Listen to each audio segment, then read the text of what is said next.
안녕하세요. 바른길 산부인과 의원 길기현 원장입니다. 오늘 이 시간에는 제가 하이프 시술 병원을 시작하게 된 이유, 그리고 제가 그동안 시술하면서 하이프 시술로 아주 만족할 만한 결과를 얻으셨던 환자분의 경우, 또 하이프 시술 후에 생각보다 아쉬웠던 환자분의 경우가 있었는데, 이런 것들에 대하여 오늘은 제 경험담을 얘기해보는 시간을 갖도록 하겠습니다. 저는 2015년도에 하이프 시술을 처음 접하게 되었습니다. 실제적으로 이 하이프 시술이라는 과정은 전문의 과정을 수련하는 과목 중에는 따로 존재하지 않습니다. 따라서 신의료기술로 등재되어 있는데요. 저 역시도 처음에 하이프 시술을 접할 때는 호기심 반, 약간의 의심 반이 있었습니다. 하지만 2015년도부터 꾸준한 하이프 시술과 또한 하이프 시술 후에 환자분들과의 진료를 지속적으로 보면서 하이프 시술이 환자분들에게 도움이 되는 치료라는 확신을 얻게 되었습니다. 또한 제가 전에는 종합병원에서 하이프 시술을 하였기 때문에 종합병원에서 오는 환자분들의 이제 불편감, 또한 종합병원 특성상 남성 환자분들과 여성 환자분들이 같이 있을 수밖에 없는 공간적인 문제, 또한 하이프 치료만을 위한 시스템의 아쉬움 등이 제가 크게 느껴져서 결국에는 여성분들의 자궁질환만을 치료하는 하이프 전문 병원을 개원하게 되었습니다. 제가 2015년부터 지금까지 꽤 많은 환자분들을 뵙고 또 진료를 했었는데요. 그 중에 기억나는 환자분들은 꽤 많습니다. 그 중에 오늘 한 분 정도만 소개를 해드리면 약 2017년 정도로 기억이 되고요. 환자분께서는 약 45, 6 정도 되셨을 것 같습니다. 그 당시 환자분은 충남의 한 지역에서 이미 타 병원에서 하이프 치료를 한번 받으셨었습니다. 하지만 환자분의 주 증상은 월경 과다, 월경통이 심하셨는데 그 증상이 크게 호전되지 않으셨고 환자분은 다시 진료를 위해서 저희 병원을 방문하셨습니다. 그래서 저희가 진료를 해본 결과 환자분은 흔히 말하는 이제 점막하 근종이 관찰이 되었고요. 크기는 실제로 그렇게 크지는 않았던 것 같습니다. 제 기억에는 4에서 5cm 사이가 되셨던 것 같고요. 그래서 저희가 정밀검사, MRI 검사를 통해서 확인을 해보니 아직 괴사되지 않은 부분이 발견이 되었습니다. 그래서 환자분은 저희가 재시술을 하였고, 이후에 환자분이 시술을 하시고 나서 약 연고지가 서울이 아니신 관계로 저는 한 3달 정도 후에 환자분을 처음 다시 경과를 볼 수 있었는데요. 3달 후에 환자분이 오셔서 저희가 초음파 검사를 해봤더니 그때 초음파상에서는 자궁에서 어떠한 근종 소견도 관찰되지 않았습니다.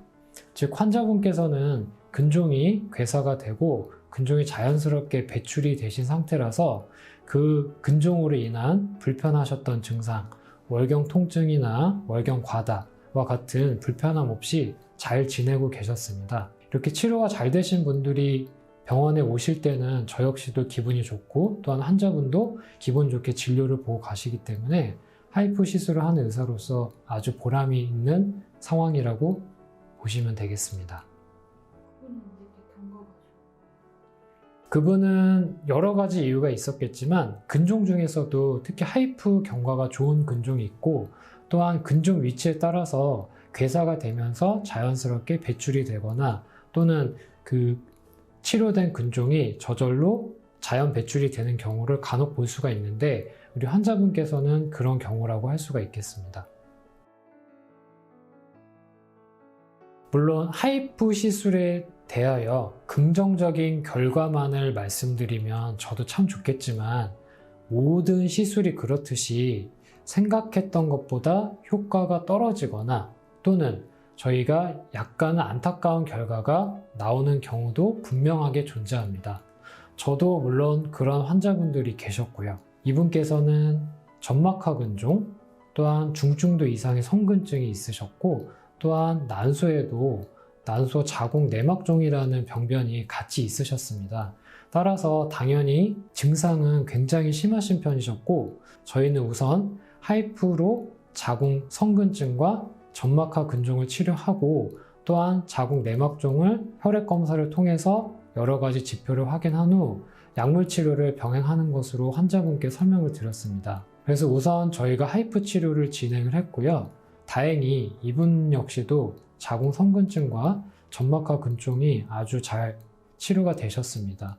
또한 점막하 근종도 이분 역시 잘 제거가 되어서 환자분께서는 자궁 쪽으로는 시술 전보다 굉장히 많은 호전을 보이시고 계셨습니다. 하지만 앞서 말씀드린 것과 같이 환자분께서는 난소에도 병변이 있으셨습니다. 특히 자궁 내막종이라는 병변의 경우는 특히 이건 역시 생리통을 심하게 유발하며 또한 골반 유착이나 이런 부수적인 문제들도 유발하게 됩니다. 따라서 환자분의 경우에서는 다행히 자궁 내막종의 크기가 크지는 않으셨습니다. 제 기억에는 한 2에서 3cm 사이셨기 때문에 우선은 약물 치료를 좀 병행하시는 걸로 저희가 설명을 드렸고요.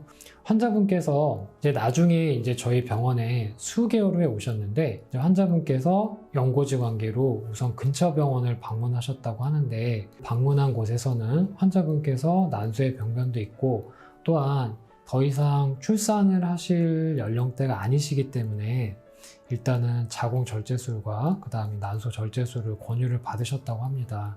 물론 환자분께서는 많은 고민을 하셨다고는 하고요. 또한 환자분 입장에서는 하이프 시술 전보다 증상은 좋아지셨지만 그래도 아직 증상이 남아 있으셨기 때문에 차라리 수술적인 방법을 택하는 것에 대하여 고민을 하셨다고 합니다. 결국 환자분께서는 난소 절제술과 자궁 절제술을 동시에 시행하셨습니다. 물론 그 치료 방법이 잘못됐다든지 잘못된 과한 치료라는 것은 절대 아닙니다. 물론 이러한 경우가 있을 때는 자궁 절제술과 난소 절제술이 분명한 치료 방법이기도 합니다. 하지만 이미 하이프 치료를 통해서 자궁 병변을 잘 치료가 되신 경우셨기 때문에 만약 필요했더라면 난소 관련된 수술만 병행하셔서 복합적인 치료를 통하여 경과를 보셨으면 어땠을까 하는 안타까운 마음이 드는 것은 사실입니다. 저희가 하이프 치료의 목적인 자궁을 보존하는 그런 보존적인 치료에서 좀 벗어난 결과를 가져오셨기 때문에 지금 생각해봐도 조금 안타까운 상황이 아니었나 싶습니다. 지금도 현재도 많은 여성분들이 자궁 근종, 자궁 성근증과 같은 자궁 질환으로 많이 고생들을 하고 계시고, 또한 여러 가지 방법 중에 나에게 과연 하이프가 적합한가 아니면 나에게 수술적인 치료가 필요한가 항상 고민하고 계십니다. 퍼센티지상으로 하이프 치료 후에 만족스럽지 못한 결과를 나타나는 환자분들도 분명히 계십니다. 따라서 가장 중요한 것은 내가 하이프 시술이나 수술을 결정할 때 그 시술을 오래 시행하였고 그 시술의 경과와 예후를 확실하게 아는 담당 의사 만나셔서 충분한 진찰과 상담을 받으시고 나에게 맞는 치료법은 어떤 것인가 결정하시는 게 가장 중요할 것 같습니다. 네, 지금까지 바른길 산부인과 길기현 원장이었습니다. 감사합니다.